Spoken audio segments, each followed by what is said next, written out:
how do you take care of your cattle in this cold weather? So cattle are resilient animals, and the main thing with cows is allowing them to acclimate. So having your cattle in the same area as the weather begins to change is important. That's why we typically don't transport cattle east to west, west to east in the storms, and traditionally we'll never transport a cow west to east even in the best of conditions. But allowing the cow to acclimate, they're resilient, they're able to handle temperatures much better than us, for example.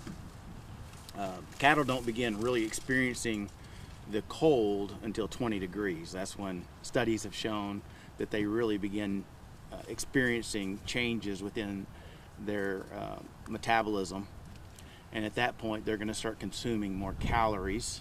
So we need to make sure that we've got those calories available to them.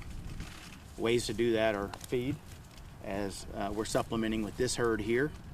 Additional grass, if it's one of our grass only herds, because we do grass finished beef as well. So making sure they have additional grass that's high in protein. And protein is the component that's going to fill them up and leave them feeling satisfied more than just the grass itself or useless calories. Okay, so this might seem like it has an obvious answer, but if the cows do not consume enough calories and they are affected by this cold, how does that affect the beef?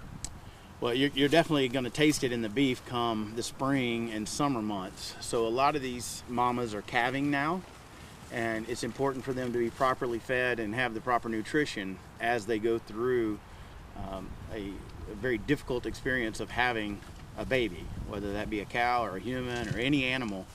That obviously puts a lot of stress on the body. So being deficient in calories is really bad in that process for them and puts a lot more stress on their body. Cows will start showing signs of stress. To a rancher will be able to notify and see that, and generally it's their behavior, it's going to be their withering in their hips. There's just signs that we know to look for: stress within, some hair loss, various things that kind of stick out in our mind showing us that that cow is experiencing extra stress. All right, and in terms of the economics of the cattle beef industry, does the cold have an effect on your profit? Extremely. These cold days, weeks that we're experiencing, and the ebbs and flows of the temperatures has a real big effect on our ability to keep our costs balanced and consistent. We're looking at an additional several hundred per week per herd. In our herds, we run about 25 to 30 mamas per herd, and we run one bull per herd. So if you start looking at the number of cattle we're running and you start multiplying that times 250 a week per herd in additional cost, obviously that impacts us greatly on our ability to market that meat and sell it. All right, can you give me kind of a ballpark estimate of how much the extra food costs? Yeah, that's kind of what I was saying with the 250 a week is about what we're looking at. Okay. Because we're putting out additional hay because we want to keep them with those good materials that they can eat on throughout the day. We want to keep them with some grain if they are one of our grain finished herds. We do have herds that are 100% grass finished, so we want to make sure that we're giving them protein rich grass and that they have that at their beck and call 24/7 during these winter storms, as we call them here. All right, and do you feel well prepared here for weather like this? We do.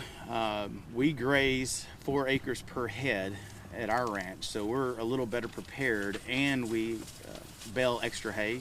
We bale all of our own hay for our cattle, and we like to make sure that we have 5 bales per head set aside for winter. And when we talk about per head, that's per mama head. So we feel prepared. We've had a couple really tough winters the past couple years after having several soft winters. So we have been pushing it really tight the last couple years, and now again we're experiencing several weeks of extreme cold. So that does make an effect on our ability to put up and have extra hay, have extra feed.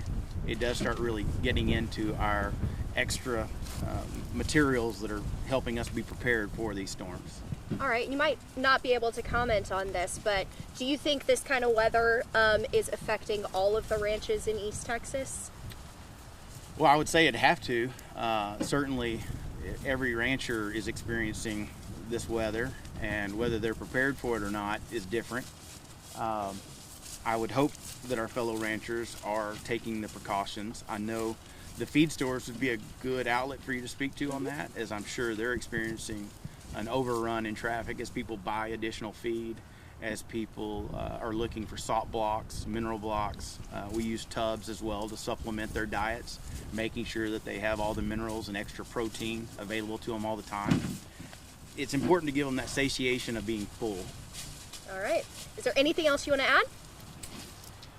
Well, I was telling you earlier, in the winter, a cow is going to consume about 30% more calories on a weekly basis than they will in traditional weather. And they don't really start experiencing that till about 30 degrees, and really at 20 degrees studies show. So I think it's important to be preparing and making sure that we've got the mindset that these animals are in need of our help. And ranchers, if they have livestock, I assure you they care about them as it is our livelihood.